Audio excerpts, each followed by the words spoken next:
ሬዲና ልዑል ይባላል እና በነበረኝ ሰዓት በገባኝ ሰዓት ሁልጊዜ ያው እያየሁት አብሮኝ የሚያዝናናኝ ጓደኛዬ ነው።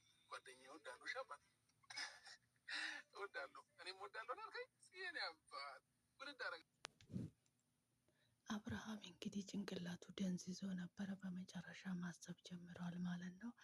ልዑልዬ የኔ አባት እንዴት አባቱ ደስ እንደምትል እኮ ፈጣሪ እያሳድግ። ይሄ ደነዝ አባትህን እንግዲህ ፈጣሪ ወደ አይምሮ ወደ መልካም አስተሳሰብ ይመልስል ማለት ነው። ምን አለበት ይሄ የመሰለ ልጅ ከእናቱ ጋር አብረ ብታሳድግ ኖሮ ከምትንዘላዘል ልጅ እንትቴ ማለት ነው። ዘልዛላ የሆንክ ሰውዬው ማለት ነው።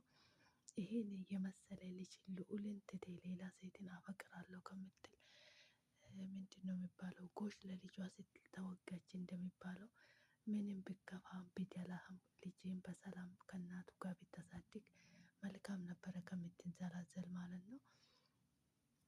እዚህ ጋር መጥተህ ሌላ ታሪክ ከምታወራ አሁን ይህን የመሰለ ልጅ ትቴ እንግዲህ ሌላ ሴት ከምታመላለስብን አርፌ በሰላም በፍቅር ልጅን ብታሳድግ በጣም ትልቅ ሰው ብለህ ነበረ የምንጠራክ ማለት ነው።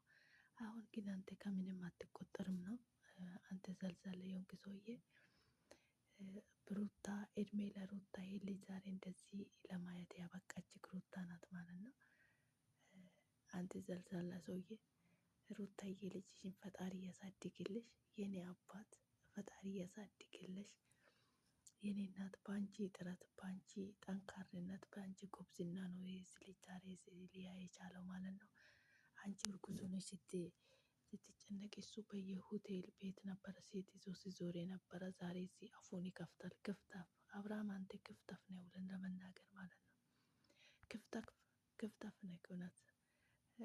እና ለማንኛውም ልዑልዬ የኔ አባት ፈጣሪ ያሳድግልሽ ሩታዬ የኔ አባት። ልጅ እኮ ጸጋ ነው። ልጅ እኮ ጸጋ ነው። ቢከፋም ቢደላም ልጅን ከእናቱ ጋር ለመሳደግ ነበረ ማሰብ የነበረ። ከአንተ ደነዝ ነህ አብርሃም። እውነት ለመናገር እኔ ሰውን መሳደብ አልወድም፣ ግን አንተ ሰውን ክፉ ተናግራለህ ማለት ነው።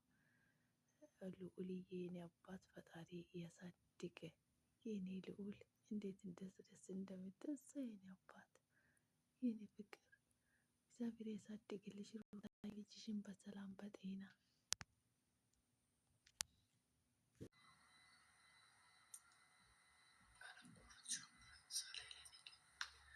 እንዲህ ነበረ ካላልኩኝ ከትላንት ስህተት ተምሬ ሰው ቢያወራ ስለ እኔ መስጊድ ሰጥቶኝ እኔ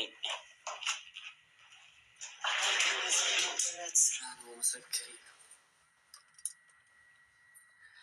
አለ ኢራት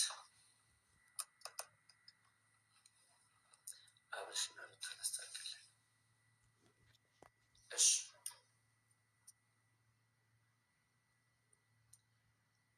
በቻልኩት አቅም እንሞክር ለማስታረቅ። አውዳን እንደሚ አስታርቃችኋለሁ።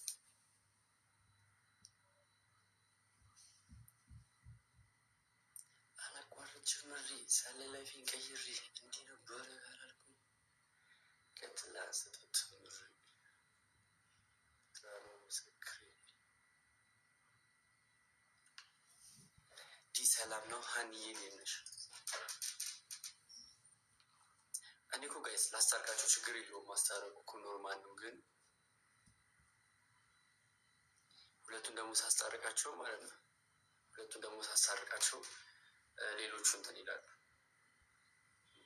ሳስታርቃቸው ደግሞ የሄርሜላ ደጋፊዎች ትመጡና ለምንድን ነው የሄርሜላ ደረቃት ለምን እንደዚህ ሆነ ምናምን ከግራ ነው የምታገቡ።